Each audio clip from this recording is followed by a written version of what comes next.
பாராளுமன்றத்துல வந்து முந்தா நாள் பேசின ஆபாச ராசா ராசான்னு ஒருத்தர் ஒரு கேடு கெட்ட ஜென்மம் இருக்கு பாத்தீங்களா. இது வந்து அங்க என்ன சொல்லியிருக்குன்னா, பாஜக கூட்டணியை பார்த்து ஒட்டு மொத்தமா சேர்த்து பேட் எலிமெண்ட்ஸ் வார்த்தையை அவர் பயன்படுத்தியிருக்காரு. மகளாக வளர்த்த மணியம்மையை மனைவியாக திருமணம் செய்து கொண்ட ஈவே ராமசாமி நாயக்கர் பேட் எலிமெண்ட்ஸா இல்லையா? சாகிறது வரைக்கும் சுதந்திர தினத்தை கருப்பு தினமாக கடைபிடித்த ஈவே ராமசாமி நாயக்கர் பேட் எலிமெண்ட்ஸா இல்லையா? சுதந்திர போராட்டம் உச்சகட்டத்தில் இருந்த போது இளமையாக இருந்த மு கருணாநிதி சுதந்திரத்திற்காக துப்பு இருக்கு மண்ணை வாரி போடல, அவர் பேட் எலிமெண்ட்ஸா இல்லையா? மாற்றான் தோட்டத்து மல்லிகைக்கு மனம் உண்டு அப்படின்னு சொன்ன சிஎன் அண்ணாதுரை பேட் எலிமெண்ட்ஸா இல்லையா? அடியே மீனாட்சி உனக்கதற்கடி வைர மூக்குத்தி களத்தடி கள்ளின்னு சொன்ன சிஎன் அண்ணாதுரை பேட் எலிமெண்ட்ஸா இல்லையா? தில்லை நடராஜரையும் சிதம்பரம் ஸ்ரீரங்கராஜனையும் பீரங்கி வாய் வைத்து பிளக்கின்ற நாள் என்னாலோ அந்நாளே நன்னாள் பொன்னாள் அப்படின்னு சொன்ன மு கருணாநிதி சின்னமேளம் அவர்கள் பேட் எலிமெண்ட்ஸா இல்லையா? இந்து என்றால் திருடன் அப்படின்னு சொல்லி ஒட்டுமொத்த இந்துக்காரனை இழிவுபடுத்தின மு கருணாநிதி சின்னமேளம் அவர்கள் பேட் எலிமெண்ட்ஸா இல்லையா? இந்துக்களை கேவலமாக பேசின, இழிவுபடுத்தி பேசின தர்மபத்தினி கனிமொழி பேட் எலிமெண்ட்ஸா இல்லையா? பிஎஸ்என்எல் கேபிள சன் டிவிக்கு இழுத்துட்டு வந்து கேபிள் திருடன்னு பேர் வாங்கின தயாநிதி மாறன் கலாநிதி மாறன் பேட் எலிமெண்ட்ஸா இல்லையா? நீ இந்துவாக இருப்பது வரை விபச்சாரி மகன் சொன்ன ஆபாச கேடு கெட்ட கேவலமான இழிப்பிறவி ராசா பேட் எலிமெண்ட்ஸா இல்லையா? பேட் எலிமெண்ட்ஸ் கூடாரமே திமுக தான்.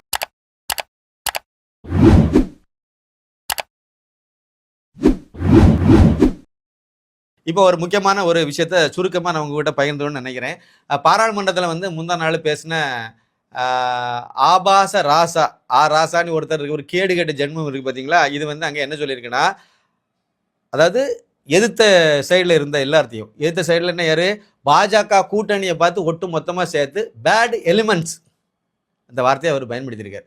அந்த பேட் எலிமெண்ட்ஸ் யாரு அப்படிங்கிறத நம்ம தீய சக்தி தமிழகத்தில் வந்து சொன்னது வந்து திரு எம்ஜி ராமச்சந்திரன் அவர்கள் வாயிலிருந்து சொன்னது வந்து தீய சக்தி திமுகன்னு அவர் சொன்னார்.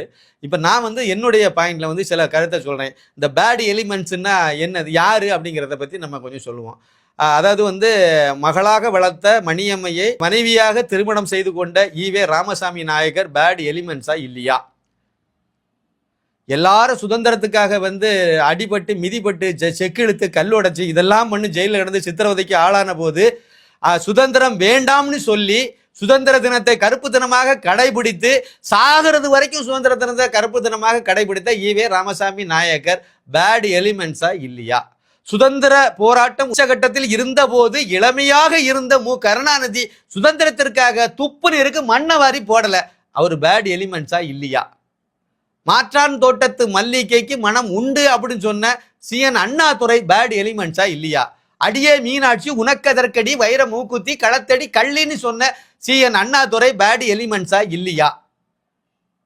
தில்லை நடராஜரையும் சிதம்பரம் ஸ்ரீரங்கராஜனையும் பீரங்கி வாய் வைத்து பிளக்கின்ற நாள் என்னாலோ அந்நாளே நன்னாள் பொன்னாள் அப்படின்னு சொன்ன மு கருணாநிதி சின்னமேளம் அவர்கள் பேட் எலிமெண்ட்ஸா இல்லையா? இந்து என்றால் திருடன் அப்படின்னு சொல்லி ஒட்டுமொத்த இந்துக்காரனை இழிவுபடுத்தின மு கருணாநிதி சின்னமேளம் அவர்கள் பேட் எலிமெண்ட்ஸா இல்லையா?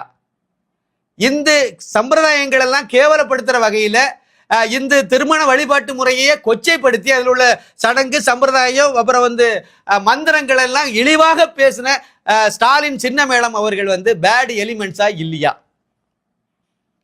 இந்துக்களை கேவலமாக பேசின இழிவுபடுத்தி பேசின தர்மபத்தினி கனிமொழி பேட் எலிமெண்ட்ஸா இல்லையா? 2G ஸ்பெக்ட்ரம் வழக்கில் ஜெயிலில் கழுத்தின்னு இன்னமும் வழக்கு நிலுவையில் இருக்கக்கூடிய கனிமொழியோ இல்லது அவருடைய உள்ளம் கவர்ந்த ராசாவோ பேட் எலிமெண்ட்ஸா இல்லையா? கேபிளை இழுத்துட்டு வந்து பிஎஸ்என்எல் கேபிள சன் டிவிக்கு இழுத்துட்டு வந்து கேபிள் திருடன்னு பேர் வாங்கின தயாநிதி மாறன் கலாநிதி மாறன் பேட் எலிமெண்ட்ஸா இல்லையா? நீ இந்துவாக இருப்பது வரை விபச்சாரி மகன் சொன்ன ஆபாச கேடு கெட்ட கேவலமான இழிப்பிறவி ராசா பேட் எலிமெண்ட்ஸா இல்லையா? இவர் வந்து மற்றவங்களை சொல்றாங்க பேட் எலிமெண்ட்ஸ். யாரு பேட் எலிமெண்ட்ஸ்? அவ்வளவு விஞ்ஞான ஊழல் செய்த கருணாநிதி பேட் எலிமெண்ட்ஸா இல்லையா?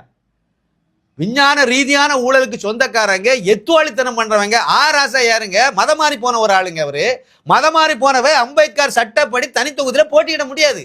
எப்படி நீலகிரி தொகுதியில போய் இந்து ஆதி திராவிடர் ஒரு எத்துவாளி ஏமாற்று சான்றிதழை கொடுத்து ஒரு எம்பி ஆனார்? எப்படி போட்டிட்டார்? இது பேட் எலிமெண்ட்ஸா இல்லையா? சட்டத்தை கேலி கூத்தாக்குற விஷயமா இல்லையா? இவங்க பாடம் நடத்துறாங்க.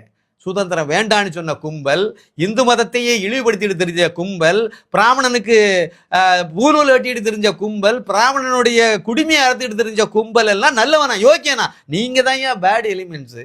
பேட் எலிமெண்ட்ஸினுடைய கூடாரமே திமுக தான். பேட் எலிமெண்ட்ஸ் அப்படின்னாலே அதுக்கு முழு பொருத்தமும் தகுதியும் உள்ளது திமுக காரன் மட்டுமே.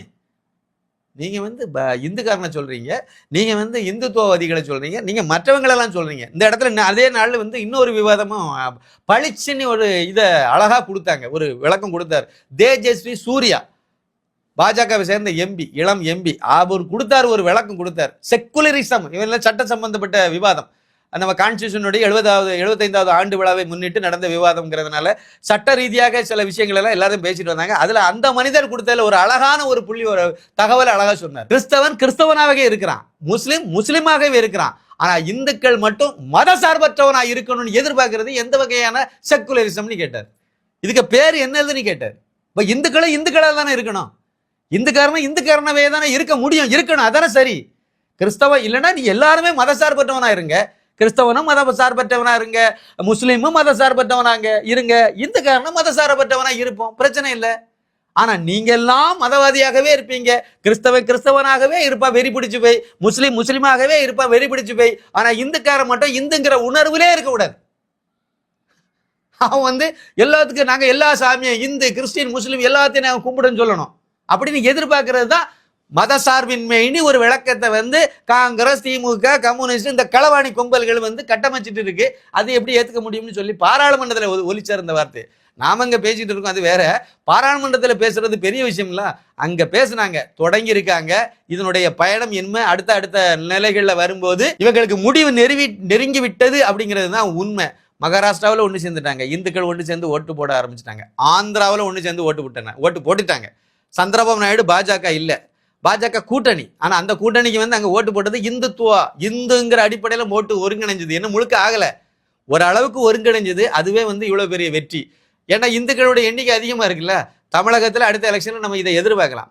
ஏன்னா 85% இந்துக்கள் இருக்காங்க. அந்த இந்துக்கள் இருக்கக்கூடியதுல 10, அதாவது கிட்டத்தட்ட 18% ஓட்டு பாஜக அணிக்கு, திரு அண்ணாமலை IPS தலைமையிலான அணிக்கு 2024 பாராளுமன்ற தேர்தலில் கிடைச்சிருக்கு. அப்படின்னா இன்னும் ஒரு 10% இந்துக்கள் மட்டும்தான் விழிப்புணர்வு பெறணும். திமுக அணியில இருக்கக்கூடிய 10% ஓட்டு பாஜக அணிக்கு மாறிட்டு அப்படின்னாலே திமுக காலி, கண்டிப்பாக மாறும். அது மட்டும் மாறாது, எடப்பாடி பக்கத்துல இருந்து இன்னொரு 10% இந்த பக்கம் வரும். அதனால பாஜக சாலிடு வெற்றி, பாஜக அணி அப்படிங்கிற எந்த மாற்று கருத்தும் இல்லை. தமிழகத்துக்கு 2026 நல்லது நடக்க போகுதுங்க. மீண்டும் ஒரு காமராஜர் ஆட்சி அமைய போகுதுங்க. திரு அண்ணாமலை IPS அவர்கள் முதல்வர் ஆக போகிறார். நமக்கு தமிழகத்தில் உள்ள மதுக்கடைகள் எல்லாம் மூடப்படும். அதே மாதிரி இந்த போதைப் பொருட்கள் எல்லாம் இழுத்து மூடப்படும், இல்லாம ஆக்கப்படும். சட்ட ஒழுங்கு சீராக இருக்கும், சட்ட ஒழுங்கு நிலை நாட்டப்படும் காலம் 2026 ஆரம்பிக்கும்னு நம்ம நம்பிக்கையோட இருக்கலாம். நன்றி, வணக்கம்.